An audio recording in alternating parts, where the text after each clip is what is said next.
ప్రభాస్ కోసం వారణాసిలో కన్నప్ప చూస్తున్న అఘోరాలు.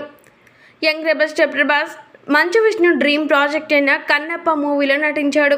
ఈ మూవీలో నటించడం మాత్రమే కాకుండా రుద్ర లుక్స్తో అందరినీ కూడా మైమర్పించేలాగా చేశాడని చెప్పడంలో ఎలాంటి అతిశయోక్తి కూడా లేదు. కన్నప్ప మంచు విష్ణు ఎంతో కష్టపడి ఎట్టకేళ్ళకి ఈ సినిమాని ప్రేక్షకుల ముందున 27వ తేదీన తీసుకువచ్చి ప్రతి ఒక్కరి చేత ప్రశంసల వర్షాన్ని కురిపించుకుంటూ ఉన్నాడు. విమర్శలు చేసిన ప్రతి ఒక్కరు కూడా మంచు విష్ణు యొక్క నటనకి, తన యొక్క అద్భుతమైన సినిమా డెడికేషన్కి ప్రశంసల వర్షాలను కురిపిస్తూ ఉన్నాడు. అయితే మరి అసలు విషయం ఏంటంటే, ఈ సినిమాలో హైలైట్ పార్ట్ ఏంటంటే ప్రభాస్ రుద్ర లుక్స్లో ఎప్పుడైతే గ్రాండ్ ఎంట్రీ ఇచ్చాడో అప్పుడు మాత్రం అభిమానుల ఈలలు గోలలు మామూలుగా లేవు.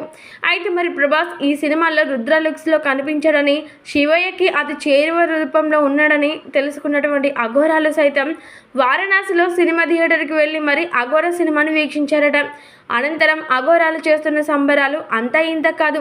శివయ్యకి ఎంతో దగ్గర ఉంటూ ఆయన చేస్తున్నటువంటి ప్రతి ఒక్క పనుల్లో నిమగ్నమైపోతున్నటువంటి రుద్ర పాత్ర మమ్మల్ని ఎంతగానో ఆకట్టుకుంటుంది. ముఖ్యంగా చెప్పాలంటే, ఆ పెద్దోళ్ళకే నేను పెద్దోడిని అని ప్రభాస్ చెప్పినటువంటి వాక్యాలు మమ్మల్ని ఎంతగానో ఆకట్టుకున్నాయి అంటూ ప్రభాస్ నిజంగా చాలా అద్భుతం అంటూ అఘోరాలు సైతం ఈ సినిమాని చూసి సంతోషాలు వ్యక్తపరిచారట.